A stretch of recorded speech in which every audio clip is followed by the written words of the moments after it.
I'm on camera. All right. So hi, welcome to the FreeGeek presentation. FreeGeek is a nonprofit community reuse and recycling organization. We're a nonprofit computer reuse and recycling organization.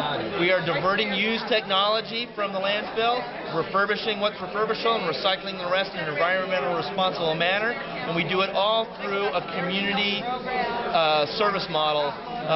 So folks come down, they work for us, and they get technology in exchange. By recycling, we mean that we are actually physically taking the computer and taking it apart down to component materials of steel, plastic, non-ferrous metals, ferrous metals, gold, copper-bearing material, all this. We sell that, helps to fund the program.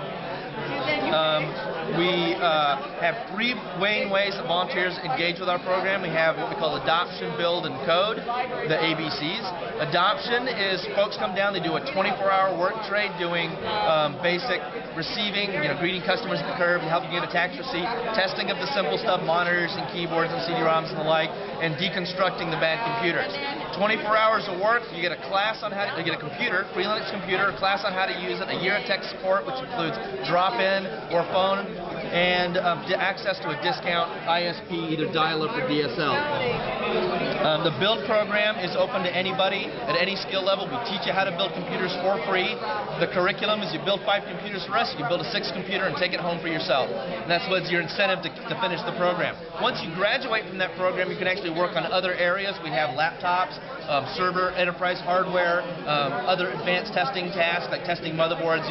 We teach people how to actually remove burned capacitors from high-end video cards and put good capacitors back on them, saving a $100 video card for some gamer. Some really sophisticated levels of reuse once you kind of get people's skill levels up there. And then we have a coding program that allows people to come in and hone their coding skills, working on open source projects for us directly, building up the resume, and getting stuff done for us for free, which we love. Pardon? We're based in Portland, Oregon. We are very Portland-centric in our actual operation, but we share everything we do in a copyleft way. So all of our documentation is available, all our processes, all of our software is all freely available, downloadable from the web for anyone to use. And so there's a FreeGeek in Olympia, there's a FreeGeek in Columbus, Ohio, Chicago, Illinois, South Bend, Indiana, and a little town called Ephrata, Pennsylvania, which is in Amish country, where people literally bring computers by horse and buggy. I mean, not actually, but when we were down there a couple of years ago, there was a horse and buggy parked out front next to the pile of computers, which was like just about the most hilarious thing I ever saw. We have the build program generates so much hardware that we have way more than we need to meet our obligations for any of our free programs, so we are able to give hardware to any nonprofit in the area for the asking. We give away about 50 computers every month to nonprofits, everything from entire classrooms to a couple of high-end P4s that'll run Windows, which we don't put on there, that's their own problem. We also can then generate complete refurbished computers that we sell in the thrift store, and then all the other leftover stuff that we have. We also get VCRs and stereos and phones and all that stuff. We all sell that out through the thrift store if we can, and that generates like 35% of our income. What happens if the computers break down after 6 months? Well, if they get a year of tech support, so they bring that computer back. Usually what we do is we try to recover their data, move it to a different computer, and just give them a whole new computer. Because in theory, we have an unlimited and endless supply of free computers. So if it's going to take more than 15 minutes to repair, just give them a new computer and repair it later.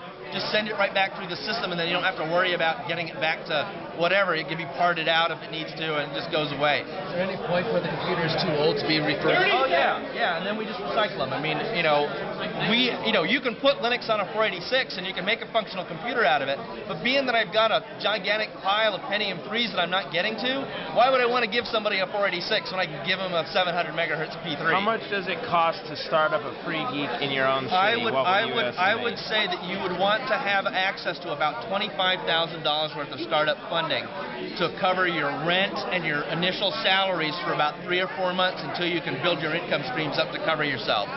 So existing nonprofit organizations start a FreeGeek chapter? Yes. Yeah, so there's right now all of the FreeGeeks outside of Oregon are their own separate nonprofits. and you just have to meet some basic guidelines about democracy and open principle to call yourself a free geek. Now, if you don't want to do that, you want to have a more top-down, undemocratic organization, but you want to do the principle of it, we'll help you. You just can't call yourself a free geek. You can use all the documentation and the software and everything, you just don't call yourself a free geek. How long have you been doing this? 6 years, since 2000. That's great. And I'm actually